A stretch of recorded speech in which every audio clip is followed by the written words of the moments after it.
Hey guys, स्वागत है आपका हमारे अपने यूट्यूब चैनल पे जिसका नाम है हेमरिश क्लासेस। एंड आज हम करने वाले हैं नेक्स्ट टॉपिक जिसका नाम है फोटोसिंथेसिस। तो ये फोटोसिंथेसिस ग्रीन हाउस इफेक्ट हम छोड़ रहे हैं। क्यों छोड़ रहे हैं? छोड़ा नहीं है, इसकी पीडीएफ है मेरे पास, और जिसको भी पीडीएफ चाहिए ग्रीन हाउस की मुझसे लो। क्योंकि मैंने ये टॉपिक इसलिए नहीं कराया क्योंकि मैंने इसको अपने ग्रुप पे दे दिया। देखो, एक पन्ने का चैप्टर है, इसको क्या मैं वीडियो में डालूँ? और अगर नहीं समझ में आता उस पेज से भी तो उसको मैं अपनी वीडियो में ज़रूर डाल दूँगी, उसका कोई इशू नहीं है। बट मैंने इसलिए सोचा कि आप उसके लिए क्या वीडियो देखोगे। Take that page from me, take that PDF from me. Group पे तो मैं सेंड कर ही दूँगी आज इसको अपलोड करते ही, ठीक है। तो फोटोसिंथेसिस स्टार्ट करते हैं। तो देखो, फोटोसिंथेसिस में हमें लगता है कि फोटोसिंथेसिस एक लाइन का प्रोसेस है बस, कि जिसमें प्लांट्स जो हैं अपना खाना खुद बनाते हैं सनलाइट की मदद से। हाँ, बिल्कुल सही बात है कि प्लांट्स अपना खाना खुद ही बनाते हैं, सनलाइट की मदद से बनाते हैं। पर इस प्रोसेस में और भी बहुत प्रोसेसेस इन्वॉल्व्ड हैं, ठीक है। बहुत से रिएक्शंस हैं, बहुत सी चीज़ें हैं, बहुत सी कन्वर्जन्स हैं। तो ये सारी चीज़ें हमें पता है होनी चाहिए जब हम फोटोसिंथेसिस एक एग्ज़ाम लेवल के लिए पढ़ रहे हैं। तो आओ स्टार्ट करते हैं। तो यहाँ बोला है कि process by which green plants prepare their own food in the presence of sunlight is termed as photosynthesis, ठीक है। तो ये हमने समझ लिया कि फोटोसिंथेसिस वो प्रोसेस है जहाँ ग्रीन प्लांट्स जो है अपना खाना खुद बनाते हैं with the help of sunlight, ठीक है। जैसे कि हमें खाना बनाने के लिए बहुत सी चीज़ों की ज़रूरत पड़ती है। जैसे कि जब हम खाना बनाते हैं तो भाई खाना बना रहे हैं, राइट, तो हमें लाइट की ज़रूरत पड़ती है, लाइटर, ठीक है। खाना बना रहे हैं तो हमें ज़रूरत पड़ती है पानी की, आटा गूंदने के लिए, चावल बनाने के लिए, सब्ज़ी बनाने के लिए, हज़ारों चीज़ें बनाने के लिए हमें पानी की ज़रूरत पड़ती है, हमें गैस की ज़रूरत पड़ती है। तो मतलब यही सारी चीज़ें प्लांट्स को भी चाहिए। भाई खाना बनाना है, ऐसा कोई हलवा काम तो है नहीं।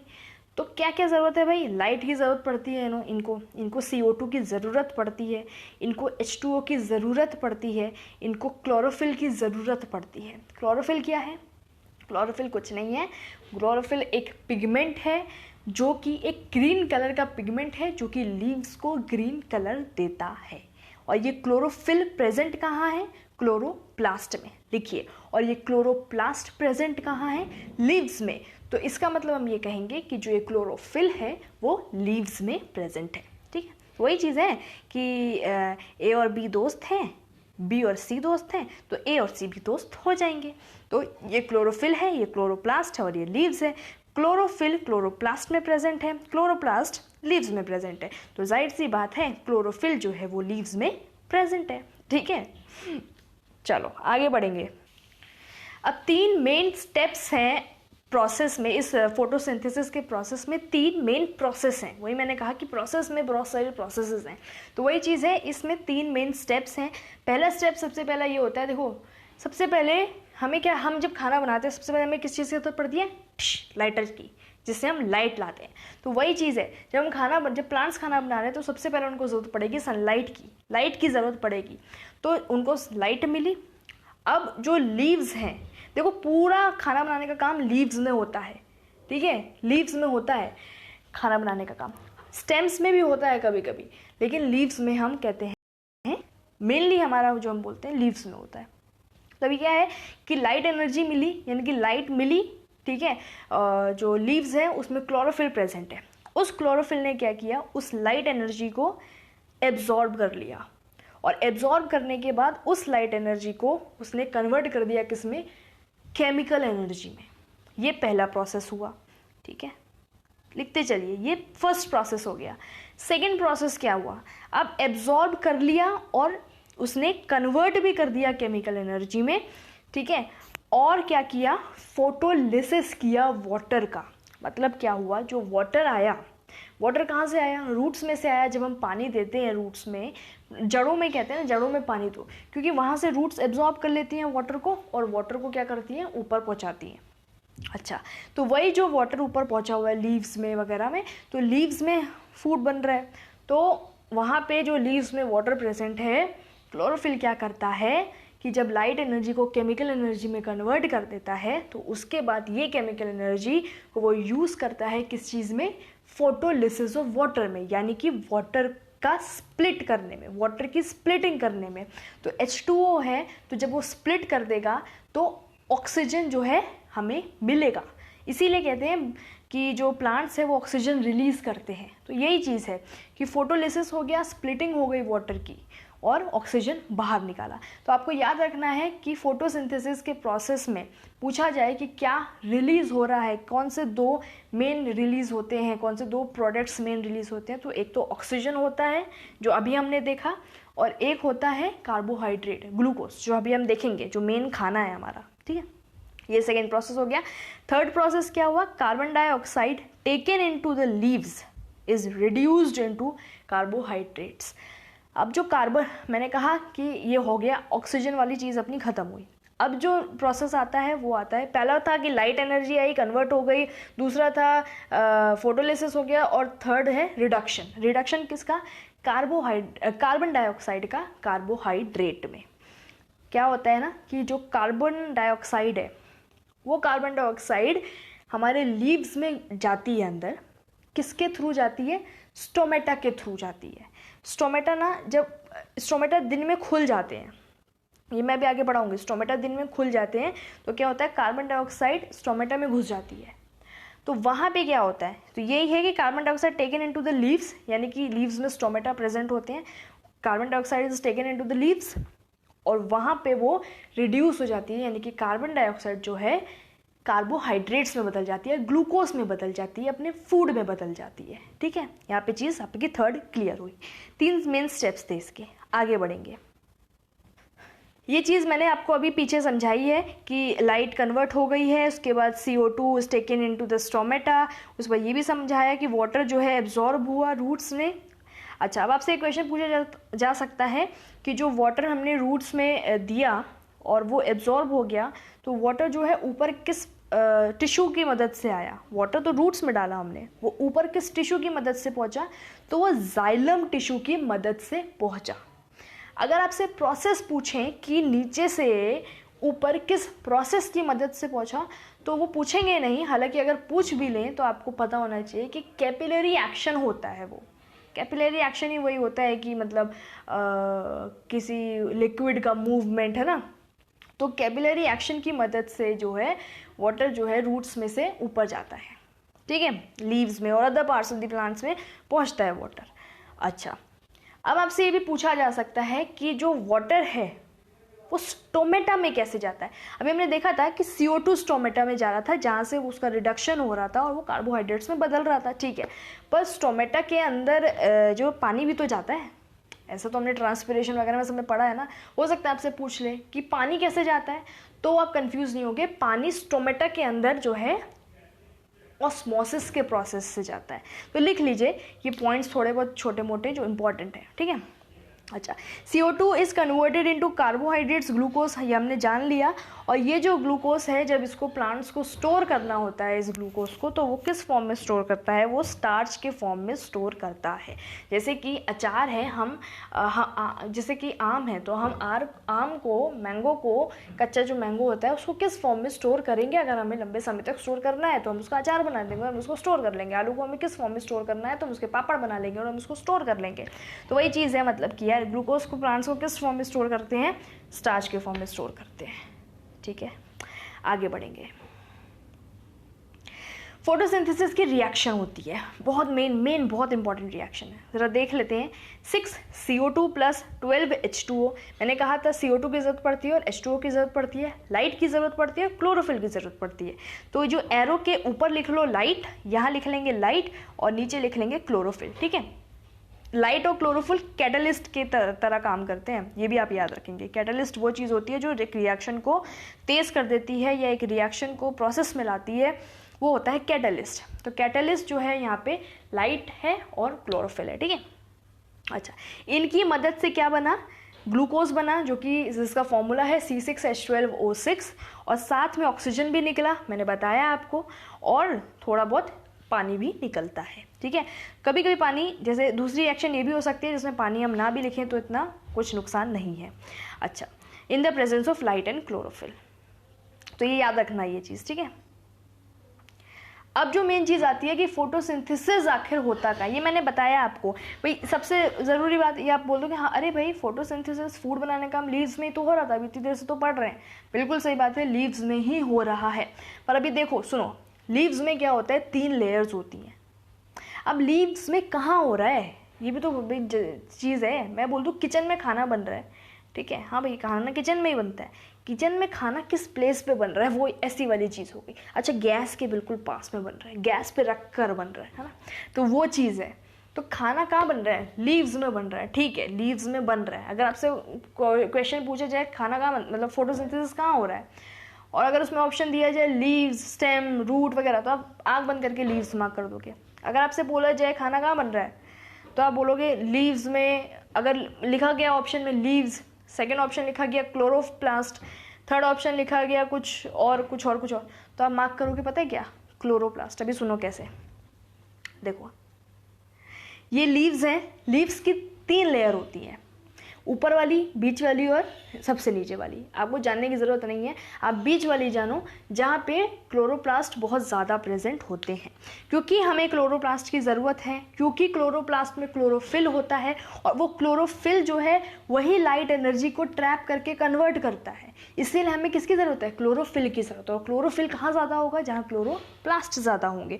और क्लोरोप्लास्ट कहाँ ज़्यादा है, लीव्स की मिडिल वाली लेयर में। और वो लेयर किस नाम से है, मीजोफिल लेयर के नाम से जानते हैं उसको, ठीक है। तो उस मीजोफिल लेयर में मीजोफिल सेल्स प्रेजेंट होते हैं, और उन मीजोफिल सेल्स में प्रेजेंट होते हैं क्लोरोप्लास्ट, खूब सारे, ढेर सारे क्लोरोप्लास्ट। क्योंकि ज़्यादा क्लोरोप्लास्ट है ना, ज़्यादा की ज़रूरत है हमें, और ज़्यादा मीजोफिल में ही मिलते हैं। अच्छा, क्लोरोप्लास्ट प्रेजेंट है, उन क्लोरोप्लास्ट के अंदर भी कुछ चीज़ हैं जिनको हम कहते हैं थाइलाकॉइड मेम्ब्रेन्स। देखो कैसे, सुनो, ये मान लो ये आपकी लीफ हो गई है क्या, इस लीफ में प्रेजेंट है ये क्लोरोप्लास्ट, और जिसका डायग्राम यहाँ ये बनाया है मैंने। अब इस डायग्राम को देख लेते हैं। ओके, ये डायग्राम कुछ इस तरह से है, ध्यान से सुनना। ये क्लोरोप्लास्ट, ठीक है, लीफ मान लो ये ऐसी पूरी लीफ है, ये लीफ हो गई, ठीक है, आपकी ये लीफ हो गई, और इसके अंदर ये प्रेजेंट है क्लोरोप्लास्ट। इस क्लोरोप्लास्ट में ये सब कुछ ग्रीन कलर का है, क्यों, क्योंकि पिगमेंट इसमें ग्रीन कलर का मौजूद है एक, जिसको हम क्लोरोफिल कहते हैं। ओके, अभी क्या होता है ना, इस क्लोरोप्लास्ट में क्या क्या मौजूद है आप देख सकते हो। कुछ डीवीडी जैसे सर्कल रखे हुए हैं, जो सीडी है, जो डीवीडी हम टीवियों में चलाते हैं ना, तो ये जैसे डीवीडी हो गया, ये डीवीडीज़ हैं, ठीक है, ये डीवीडीज़ हैं। अब इसको जब हमने पैक कर दिया, पहले तो ये जानो कि इन डीवीडी को क्या बोलते हैं। ये जो डीवीडी हैं इनको बोलते हैं थाइलाकॉइड मेम्ब्रेन। क्या बोलते हैं इनको, थाइलाकॉइड मेम्ब्रेन। जब हम इन डीवीडीज को एक बैग में पैक कर देते हैं, तो हम उसको क्या कहते हैं, जब हम अपनी डीवीडीज बहुत सारी होती है तो हम उसके लिए एक बैग लाते हैं, राइट, छोटा सा एक बैग होता है, उसमें हम अपनी डीवीडी रख देते हैं। इसी तरह से ये है उस बैग को, तो इस बैग, ये पैक कर दिया मैंने, और इस बैग को क्या कहते हैं, इस पूरे पैकेट को क्या कहोगे आप, ग्रेनम। क्या कहोगे, GRANUM, ग्रेनम। और इसके अंदर डीवीडी प्रेजेंट है, उन डीवीडी को क्या कहते हो आप, थाइलाकॉइड मेम्ब्रेन। तो अब समझ में आया आपको। उसके बाद ये जो चीज़ है क्रीमी पूरे में जो एक लिक्विड टाइप कह लो, ये पता नहीं जो भी होता है, इसको कहते हैं स्ट्रोमा।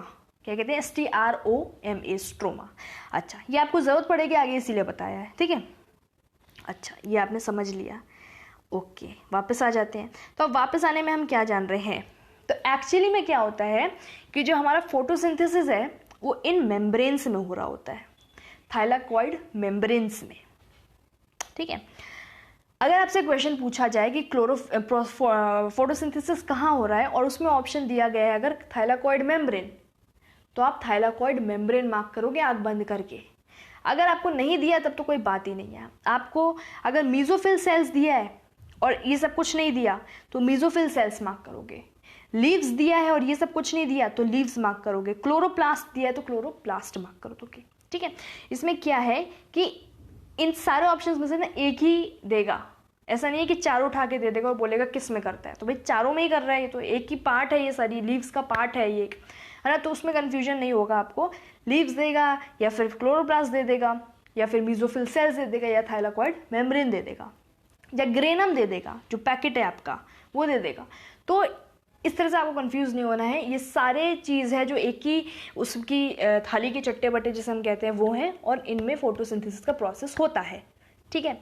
एक्चुअल साइट जो है वो हम क्लोरोप्लास्ट को कहते हैं, क्योंकि ये सारा काम क्लोरोप्लास्ट के अंदर ही हो रहा है ना।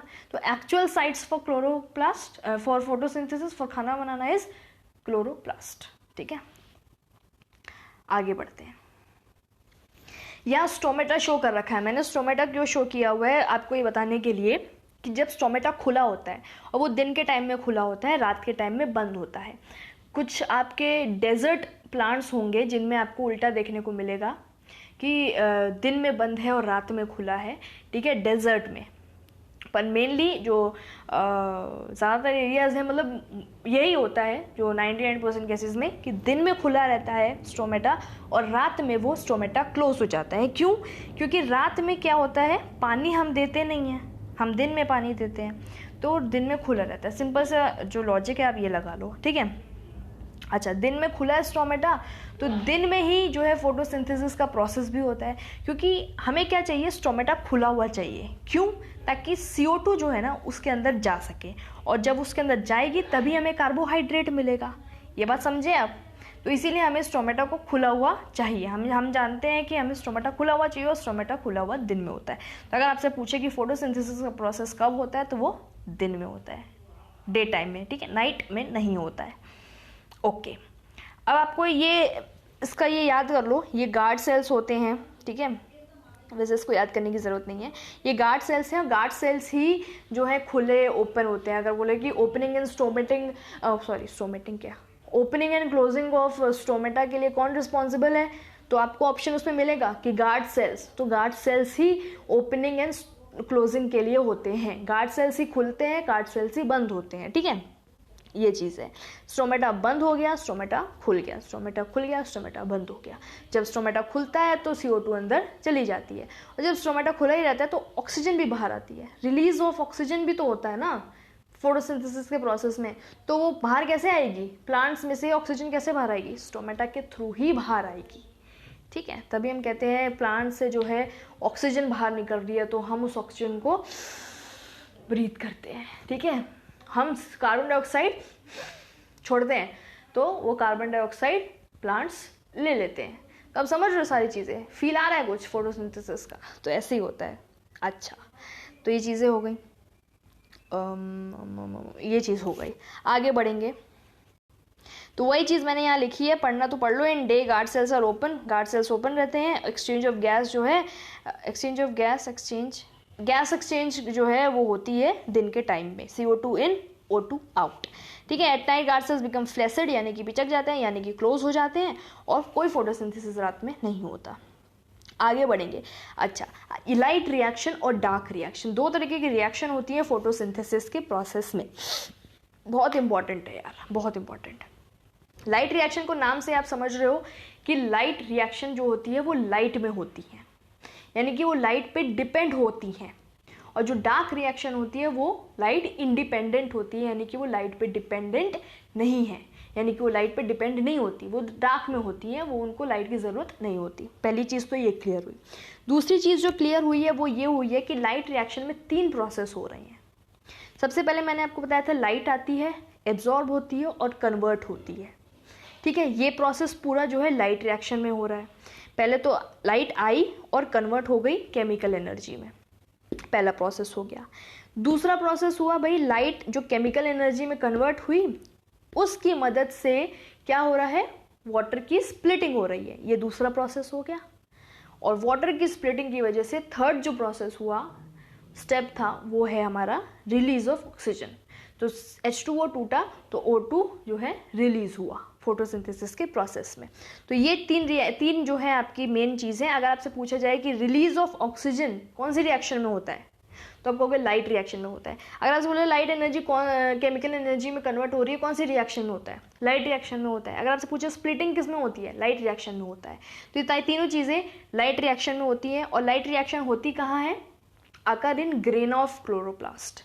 जो क्लोरोप्लास्ट मैंने बताया, ग्रेनम बताया था ना, जो पैकेट है आपका DVDs का, वही ग्रेना। तो क्लोरोप्लास्ट में ग्रेना मौजूद होता है, याद है? अभी याद कि भूल गए? वही चीज़ है। तो वहाँ पे लाइट रिएक्शन होती है। स्पेसिफिक पॉइंट बता दिया है आपको यहाँ पे लाइट रिएक्शन का। तो अगर पूछा जाए कि लाइट रिएक्शन कहाँ होती है, तो आप सीधे सीधा मार्क कर देंगे कि ग्रेना में होती है। कभी कभी ग्रेना ऑप्शन में नहीं देकर थाइलाकोइड दे देता है, तो थाइलाकॉइड में होती है, ठीक है। अरे यार, थाइलाकॉइड में होती है, ठीक है। वो ऑप्शन पे डिपेंड करता है, थोड़ा दिमाग भी, लॉजिक भी खुद भी यूज़ करना वहाँ पे, कि ग्रेना नहीं दे रखा हो, थाइलाकॉइड दे रखा है तो थाइलाकॉइड मार्क करोगे। अच्छा, इस प्रोसेस में जो है मेन जो इसका है उसमें क्या है कि एटीपी और एनएडीपीएच सिंथेसाइज हो रहा है, यानी कि प्रोड्यूस हो रहा है। यहाँ पे याद रखना है कि जब ये सारा काम हो रहा होता है, स्प्लिटिंग वगैरह, रिलीजिंग वगैरह, तो उसके साथ साथ एटीपी और एनएडीपीएच रिलीज होते हैं, यानी कि सिंथेसाइज होते हैं, यानी कि प्रोड्यूस होते हैं। ये आपको याद रखना है। आपसे पूछा जा सकता है कि एटीपी और एनएडीपीएच कहाँ सिंथेसाइज हो रहे हैं, तो आप बोलोगे सीधा सीधा कि लाइट रिएक्शन में हो रहे हैं। डार्क में ऐसा कुछ नहीं होगा, ठीक है। डार्क में तो इनकी ज़रूरत पड़ेगी, बल्कि डार्क में हो रहा है ना यार, एनर्जी की ज़रूरत पड़ेगी। ये तो बेचारे, ये तो एनर्जी फुल है, ये तो लाइट बिल्कुल रोशनी में हो रहा है इनका सारा काम। तो इन्होंने सिंथेसाइज कर दिया, इन्होंने प्रोड्यूस कर दिया। लो भाई, एटीपी और एनएडीपीएच तुम्हारे लिए हमने रिलीज कर दिया, इसे प्रोड्यूस कर दिया, अब तुम इसे यूज़ कर सकते हो। तो डार्क रिएक्शन कहेगा ठीक है, डार्क में हो रहा हूँ तो थोड़ा बहुत तो ज़रूरत है, तो वो एटीपी और एनएडीपीएच को यूज़ करेगा। आगे देखते हैं। यहाँ पे हम आगे डार्क रिएक्शन पे। मैंने बताया डार्क इंडिपेंडेंट है, लाइट इंडिपेंडेंट है, लाइट की ज़रूरत नहीं होती है इनको। अच्छा, यहाँ पे जो प्रोसेस होता है वो अब CO2 वाला होता है, कि CO2 जो है क्या हुआ, स्टोमेटा में घुस गया और वहाँ पे इन्होंने क्या किया, एटीपी और एनएडीपीएच जो लाइट रिएक्शन ने इनको खैरात में दे दी थी वो इन्होंने यूज़ कर ली, और उसको यूज़ करके इन्होंने क्या किया, कार्बन डाइऑक्साइड को रिड्यूस किया। रिडक्शन प्रोसेस होता है यहाँ पे कार्बोहाइड्रेट्स में, ठीक है। यानी कि CO2 जो है कन्वर्ट हो गया, सिंपल सी बात है, CO2 जो है कन्वर्ट हो गया कार्बोहाइड्रेट्स में। तो अगर पूछा जाए अब कि कार्बोहाइड्रेट्स वाला प्रोसेस कहाँ हो रहा है भाई, जहाँ पे CO2 रिड्यूस हो रहा था, तो वो डार्क रिएक्शन में हो रहा है। अगर आपसे पूछा जाए कि एटीपी और एनएडीपीएच कहाँ पे यूटिलाइज किए जा रहे हैं, यूज़ हो रहे हैं ना, तो कहाँ पे हो रहे हैं, डार्क रिएक्शन में हो रहे हैं। तो समझ गए। अच्छा, थर्ड पॉइंट यह कहता है कि 6 CO2 मॉलिक्यूल्स की ज़रूरत होती है एक मॉलिक्यूल ऑफ ग्लूकोज बनाने में। अभी समझाती हूँ। फोर्थ है अकर इन स्ट्रोमा ऑफ क्लोरोप्लास्ट।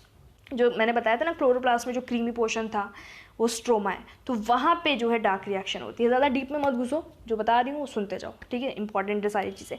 तो ये जो है 6 molecules of CO2 are required for the production of 1 molecule of glucose. आपने रिएक्शन में ध्यान नहीं दिया ना, ज़रा अब यहाँ पे ध्यान दीजिए।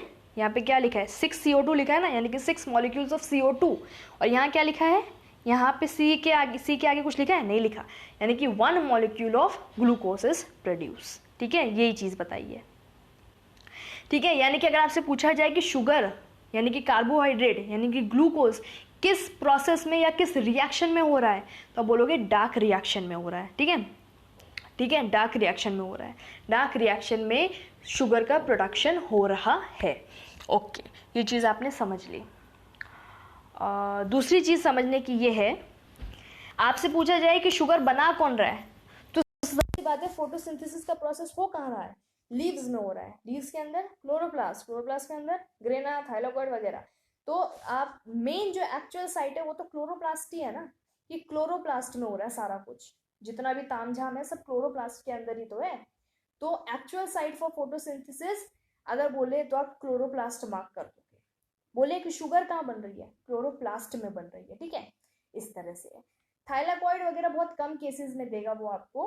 अगर बहुत ही ज़्यादा डीप में पूछ लें या फिर ये पूछ लें कि भाई इस तरह से स्पेसिफिक पॉइंट ही पूछ ले बिल्कुल क्या बताओ, थाइलाकॉइड मेंशन ही कर दिया है कि thylakoid membrane of mesophyll cells, जो बीच की लेयर है, तो 100% आपको वो थाइलाकॉइड वाला मार्क करना पड़ेगा।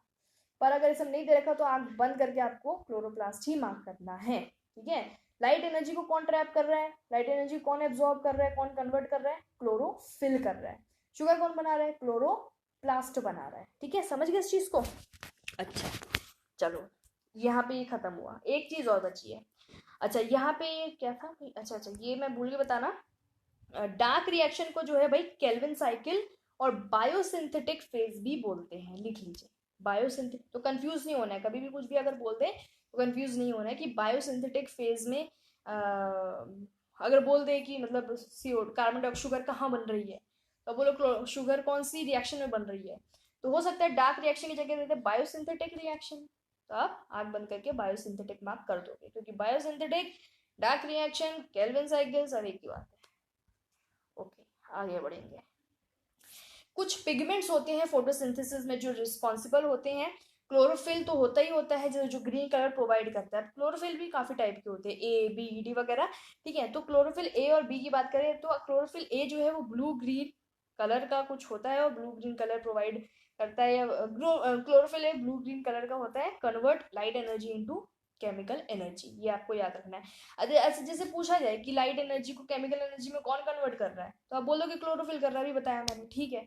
अगर आपसे स्पेसिफिक पूछ लिया जाए कि क्लोरोफिल ए कर रहा है कि क्लोरोफिल बी कर रहा है, तो आप बोलोगे क्लोरोफिल ए कर रहा है।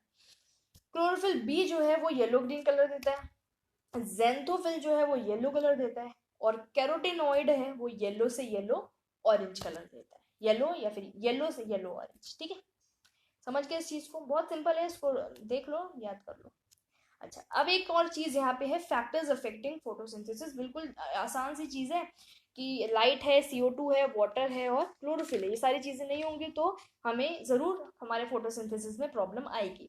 तो जो लाइट है, सारी चीजें हैं यार, आपको पता है, बस एक एक जो पॉइंट दिखा है वो जरूरी है, इनको देख लो। लाइट जो है इसमें क्या होता है, बहुत कलर की लाइट्स होती है ना, तो जो फोटोसिंथेसिस है वो रेड और ब्लू लाइट में बहुत बढ़िया तरीके से होता है, लेकिन ग्रीन लाइट में बहुत कम तरीके से होता है, ठीक है। CO2 जो है हम जानते हैं कि हमारे एटमोसफेयर में 0.03 0.04% तक ही होता है एटमोसफेयर में हमारा CO2, और ये कार्बन प्रोवाइड करता है फोटोसिंथेसिस के लिए। वाटर जो है क्या होता है, जो भी हम वाटर देते हैं प्लांट्स में, वो पूरा वाटर जो है रूट्स एब्जॉर्ब कर लेते हैं, लेकिन उस पूरे एब्जॉर्ब्ड वाटर का वो सिर्फ 1% अपने काम के लिए देते हैं, यानी कि 1% ही वो अपने खाना बनाने के लिए यूज करते हैं, बाकी को वो रिलीज कर देते हैं इस प्रोसेस में। जैसे कि मैंने आपको H2O बताया था अभी रिएक्शन में कि साथ में H2O भी निकल रही है, यानी कि H2O भी आ रहा है, पानी भी निकल रहा है साथ में। तो वही चीज है कि 1% को यूज करते हैं, बाकी को वो इस प्रोसेस में दोबारा आपको वापस कर देते हैं। क्लोरोफिल है, क्लोरोफिल वही चीज है, लाइट को एब्जॉर्ब करता है और कन्वर्ट कर देता है केमिकल एनर्जी में। क्लोरोफिल को कौन कन्वर्ट कर रहा है लाइट को कम केमिकल में, कौन कर रहा है, कौन कर रहा है, क्लोरोफिल कर रहा है, ठीक है। तो ये चीजें यहाँ पे आपकी खत्म होती हैं। अच्छा, यहाँ पे अगर बोले जाए टेम्परेचर जो है कितना होना चाहिए फोटोसिंथेसिस के लिए, तो लिख लीजिए 25 से 35 डिग्री सेल्सियस तक का होना चाहिए। 25 degree Celsius to 35 degree Celsius temperature होना चाहिए, ठीक है। ओके, तो ये चीज आपको समझ आ गई। ये हमारा चैप्टर खत्म होता है। मैं आपसे मिलूंगी अपनी नेक्स्ट वीडियो में, जो हम बायो स्टार्ट करेंगे, या तो मैं लिविंग वर्ल्ड डालूंगी या मैं आर कंट्री डालूंगी, ठीक है, क्योंकि हमारा पहला वाला पैराग्राफ रहता है।